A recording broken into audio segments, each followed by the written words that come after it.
What's going on, everyone? So there's still a lot of talk about the Lakers um, and potentially acquiring free agents that are on the market. Um, Obviously, I'm sure a lot of that is just it's really quiet and not a lot is going on. The trade rumors and discussions have really died down. So people are trying to grasp to come up with stuff to talk about. I mean, even myself, right? Like it's just you're trying to find talking points and just anything that you can generate to have real discussions, especially when you're doing this kind of stuff for a living, right? So it is.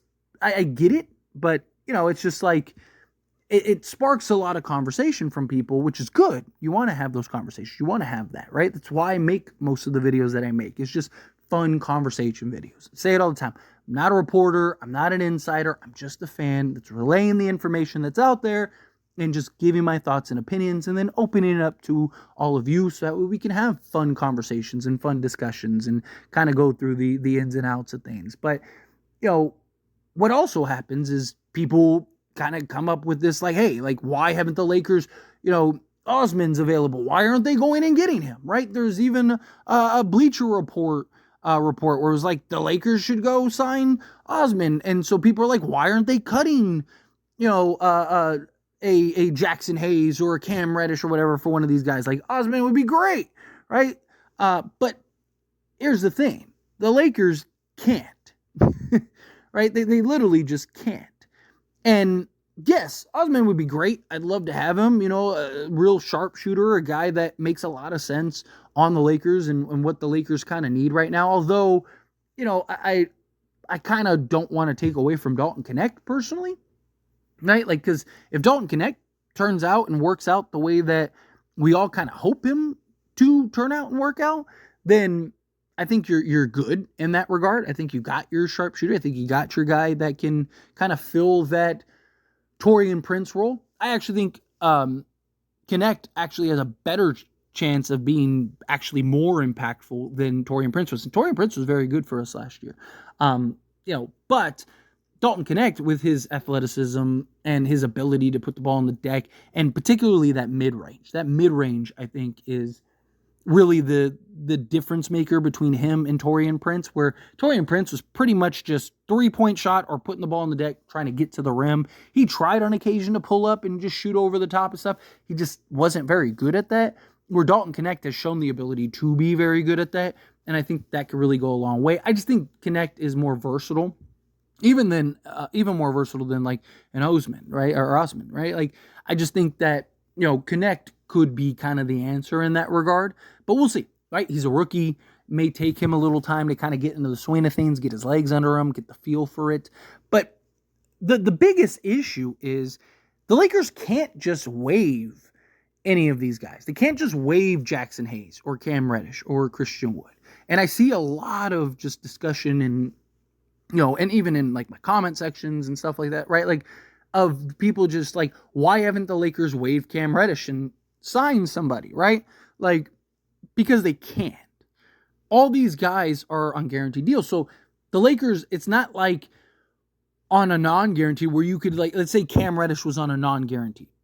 You could just waive Cam Reddish and it doesn't count towards the cap, and then you could use that money to go sign somebody else, right? Or say, Cam Reddish was only, partially guaranteed. Let's say he was only guaranteed, say, $50,000 or something like that. Then, yeah, you could waive him and then go bring in somebody else. But the problem is the Lakers are only $45,000 from the second apron, and they're hard kept at the second apron, and they can't go over it. So if they were to waive Cam Reddish, they can't sign anybody.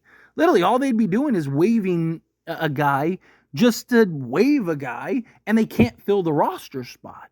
Right? That's why the big deal has always been, if the Lakers are able to pull off a trade, the trade would be, a 2 or 3 for 1 swap.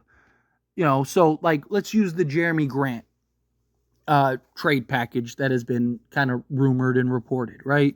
It's Rui Hachimura, Gabe Vincent, as well as Cam Reddish, right?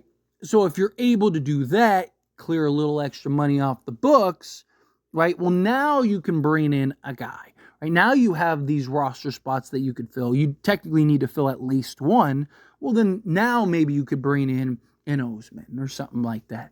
But unless, like, the Lakers could just, unload, right? Could they just take Cam Reddish or Jackson Hayes or Christian Wood and give a second round pick to a team and now free up a raw spot? Sure, right? They could, essentially salary dump a guy, and now they don't have that on the books and go pick up a guy. But here's the thing, like, none of the guys really make sense to do all that, right? Because now you're not getting a guy for a discount. You're not getting a guy on the cheap.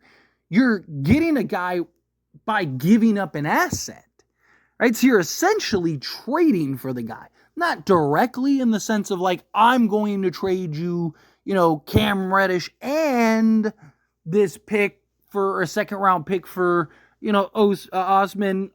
No, but it's you're trading, say, to, I don't know, Detroit or something like that, right?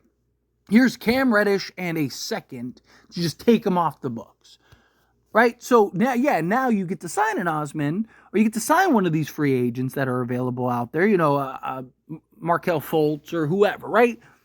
But it's not worth giving up the assets for. Like, there isn't anybody available right now. Were there guys at points? Sure. Right? There was a couple guys at a point where I'd probably give up a second to go and acquire, depending on, what kind of moves you make and stuff. But the problem is, it doesn't look like the Lakers are going to make any moves or make any trades. And if the Lakers don't make any moves or don't make any trades, then it kind of becomes this thing where it's like, okay, so you're just bringing on a guy just to say you did something? And it's like, if the guy doesn't really have an impact, like, what was the point of it all? Right? And that's my concern. That's my problem.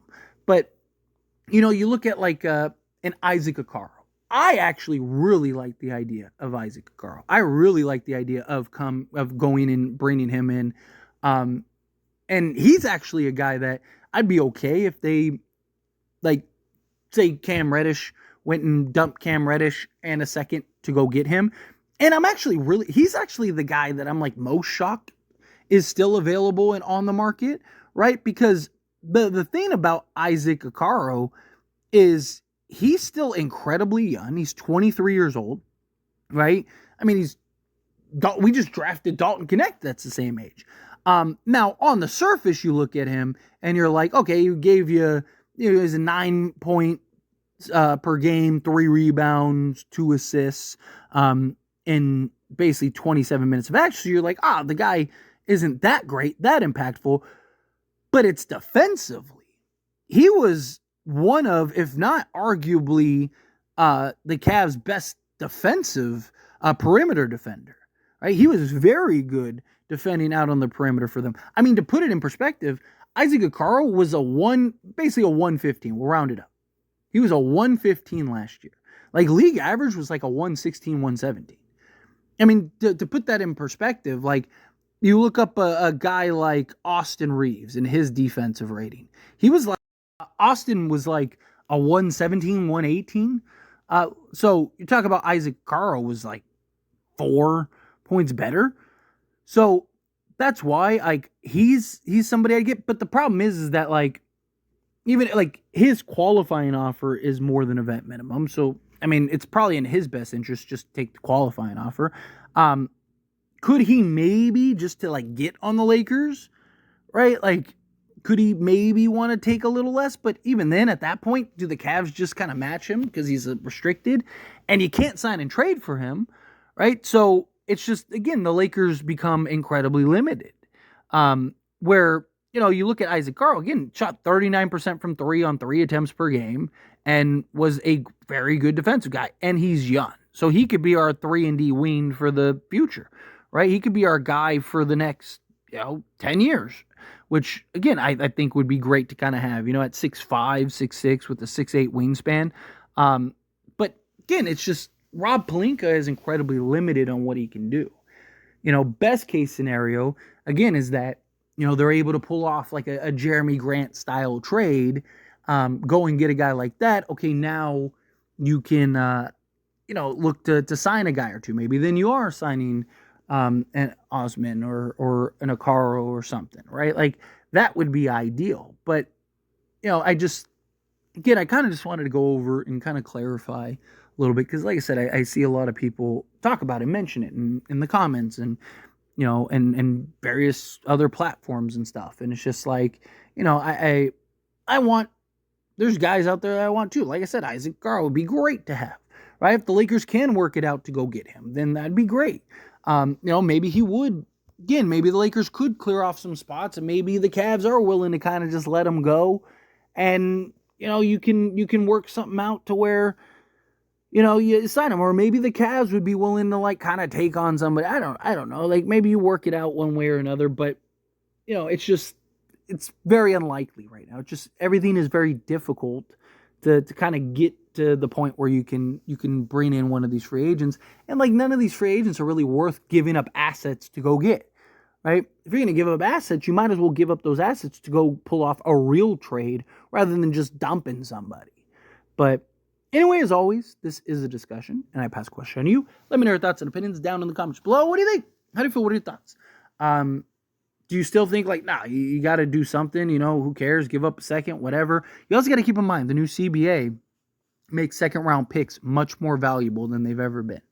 Because the way that they count towards the cap and everything like that now, it's why you're seeing all these teams give multi-year deals to these second round picks, right? A lot of people are like, oh, Lakers should have never given the money to Bronny, but it's not just Bronny, it's pretty much all of them, most of them, right? The teams that actually want to keep the second round picks, because there is an incentive now to keep those guys.